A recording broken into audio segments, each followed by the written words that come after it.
Hello everyone, সবাই কেমন আছো? আশা করছি সবাই ভীষণ ভীষণ ভালো আছো। রিয়াজ ফুড ডায়েরিতে তোমাদের সবাইকে ওয়েলকাম। আবারও হাজির হয়েছি নতুন একটা রেসিপি নিয়ে, আর আজকে বানাবো একদম অনুষ্ঠান বাড়ির মতো ফিশ ব্যাটার ফ্রাই। তাহলে চলো শুরু করা যাক। তো এই ফিশ ব্যাটার ফ্রাই বানানোর জন্য আমি নিয়েছি এখানে ভেটকি মাছের ফিলে। তোমরা চাইলে এখানে বাসা মাছের ফিলেও ব্যবহার করতে পারো। এবার এই মাছগুলোর মধ্যে দিয়ে দেবো একটু লেবুর রস, আর আমি এখানে একটা গন্ধরাজ লেবুর রস ব্যবহার করছি।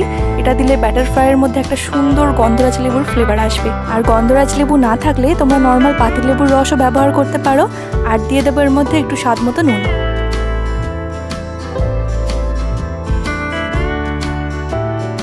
এবার একটা পেস্ট বানিয়ে নেব। তার জন্য নিয়েছি পেঁয়াজ, আদা, রসুন, কাঁচা লঙ্কা আর একটু ধনেপাতা। একটা মিক্সিং জারের মধ্যে পেস্ট করে নেব।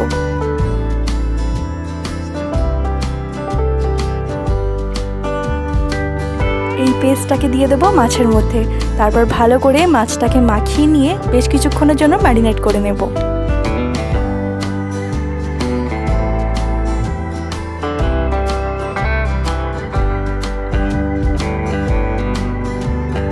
মাছটা ততক্ষণ ম্যারিনেট হোক। এবার ব্যাটার ফ্রাইয়ের জন্য আমি ব্যাটারটা তৈরি করব। তার জন্য একটা বাটিতে নিচ্ছি 2 কাপের মতো ময়দা, হাফ কাপ কর্নফ্লাওয়ার।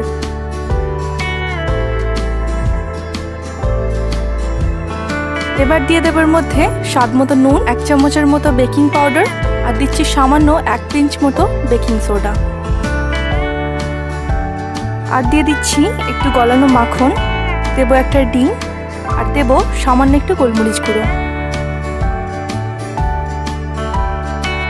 এবার শুকনো ময়দাটাকে ভালো করে মিশিয়ে নেব। তারপর বরফ ঠান্ডা জল দিয়ে ব্যাটারটা তৈরি করে নিতে হবে। আর এই ব্যাটারটা অবশ্যই বরফ ঠান্ডা জল দিয়ে তৈরি করবে, তাহলে ব্যাটার ফ্রাইটা খুব ভালো তৈরি হবে।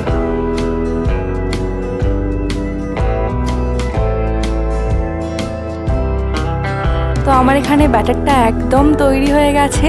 আর এই ব্যাটারটা কিন্তু একটু ভালোভাবে তৈরি করতে হবে, যেন কোনো দানাভাব না থাকে, এরকম যেন স্মুথ হয়।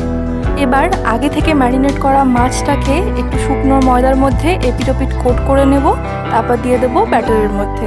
এবার ব্যাটারের মধ্যে চুবিয়ে গরম তেলের মধ্যে ফ্রাই করব। আর এখানে কিন্তু তেলটাকে ভালো করে গরম করে নিতে হবে। তারপর মিডিয়াম ফ্লেমে রেখে আস্তে আস্তে সময় ধরে ব্যাটার ফ্রাইগুলোকে তৈরি করব। আর ব্যাটারটা যদি খুব ভালো তৈরি হয় তাহলে দেখতে পাচ্ছ এখানে কত সুন্দরভাবে ফুলে উঠছে, তার মানে বুঝতে হবে ব্যাটারটা খুব ভালোভাবে তৈরি হয়েছে। কিছুক্ষণ পরে একটু উল্টে পাল্টে ভালোভাবে মাছগুলোকে ভেজে নেব, যাতে ভেতরের মাছটা ভালোভাবে সিদ্ধ হয়ে যায়।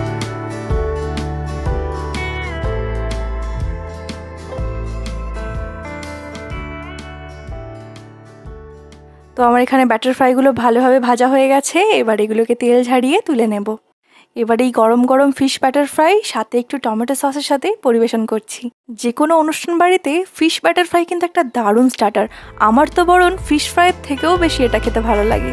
আর তোমাদের কার কার প্রিয় এই ফিশ ব্যাটার ফ্রাই আমাকে কমেন্টে জানিও। তো আজকে এই ফিশ ব্যাটার ফ্রাইয়ের রেসিপিটা তোমাদের কেমন লাগলো আমাকে কমেন্টে জানাতে একদম ভুলো না। বাড়িতে অবশ্যই বানিয়ে দেখো, আশা করছি তোমাদের খুব ভালো লাগবে। অনুষ্ঠান বাড়ির থেকেও কিন্তু খুব ভালো খেতে হয়। এখানে দেখো ভেতরের মাছটা কত ভালোভাবে সিদ্ধ হয়ে গেছে। তো চলো এবার একটু খেয়ে দেখা যাক যে কেমন খেতে হয়েছে। আমার তো দারুণ লেগেছে। তোমরা অবশ্যই এইভাবে বানিয়ে দেখো। যদি ভিডিওটা ভালো লাগে তাহলে অবশ্যই লাইক, কমেন্ট, সাবস্ক্রাইব করতে ভুলো না। আজ তাহলে এইটুকুই, আবার দেখা হচ্ছে কাল নতুন একটা রেসিপি নিয়ে। ততক্ষণ সবাই খুব ভালো থেকো। টাটা।